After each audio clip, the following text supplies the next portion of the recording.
silence and aloneness. You're being watched more than you realize. Once glorious Artahk, a fairly unassuming indie puzzle Metroidvania hiding a brilliant case study of non-linear storytelling.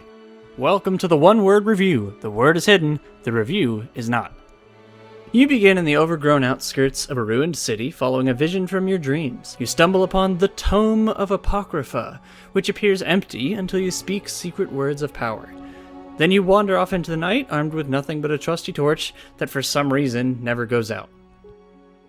At face value, the city of Artahk is just a spooky hedge maze with no exit. It's dark, it's confusing, and the camera is just slightly too close to the ground. Getting lost is not optional. You have a map that updates as you explore, but never indicates where you are. You'll find scattered symbols, plaques, and items, but very few of them will seem to have anything to do with each other. And importantly, as the first word of power so conveniently reveals, you are not alone. The beast that wanders the ruins is waiting for you in one of the 3 outer areas of the map. It also moves between areas periodically. There is no stealth. There is no puzzle. There is escape or death. Oh yeah, it got me. Paying a quick visit to the settings menu, you can remove the beast from the game, but I don't recommend it.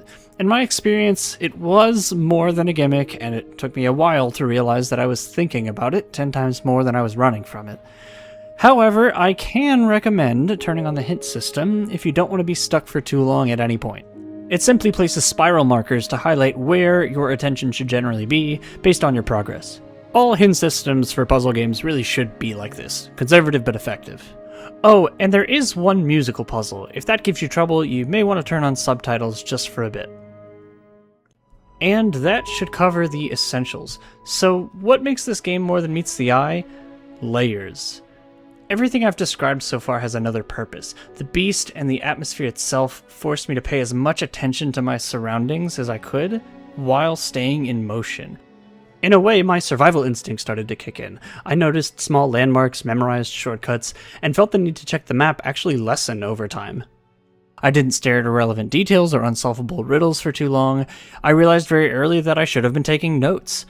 In the end, I took screenshots, really, but if you want to impress your friends, combine this game with a few sheets of paper. They'll never question your intelligence again. They'll also probably stop coming to your house. Soon, I had uncovered enough magic words to start peeling back the second layer of the game, the Tome of Apocrypha. From now on, I'll just call it the Journal.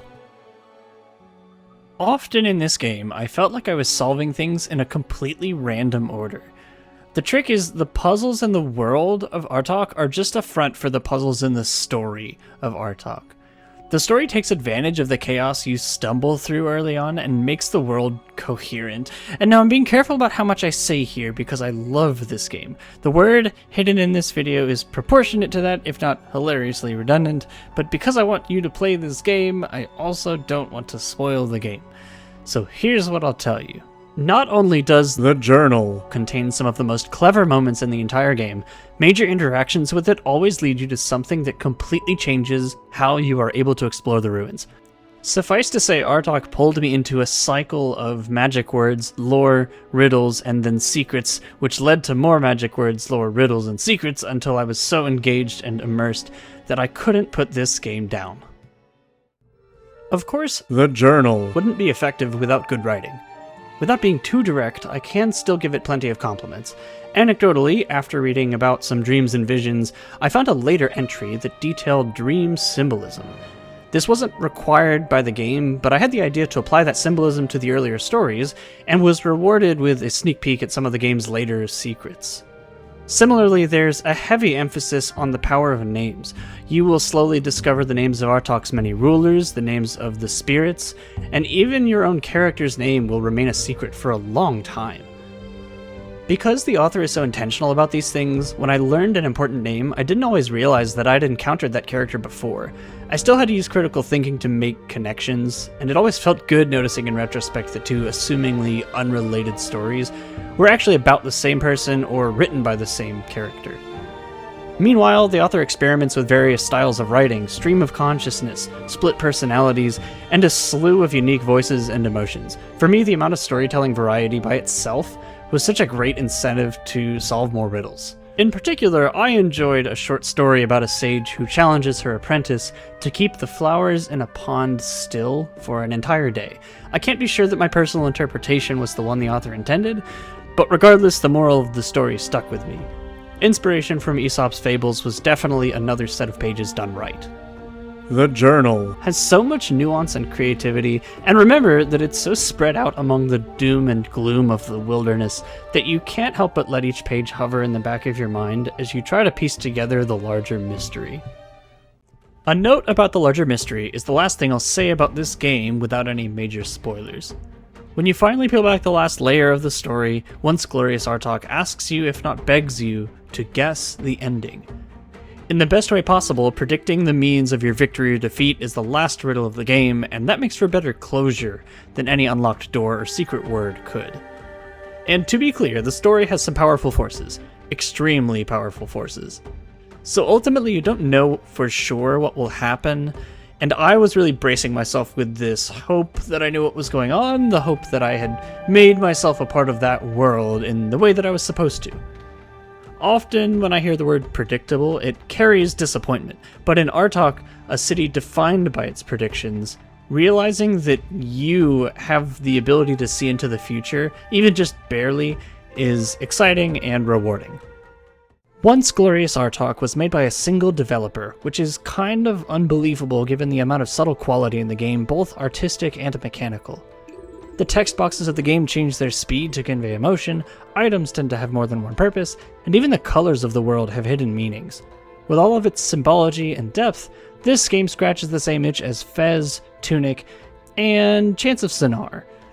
It doesn't compete directly in puzzle design and isn't quite as colorful, but the mood and story are easily more interesting than all three.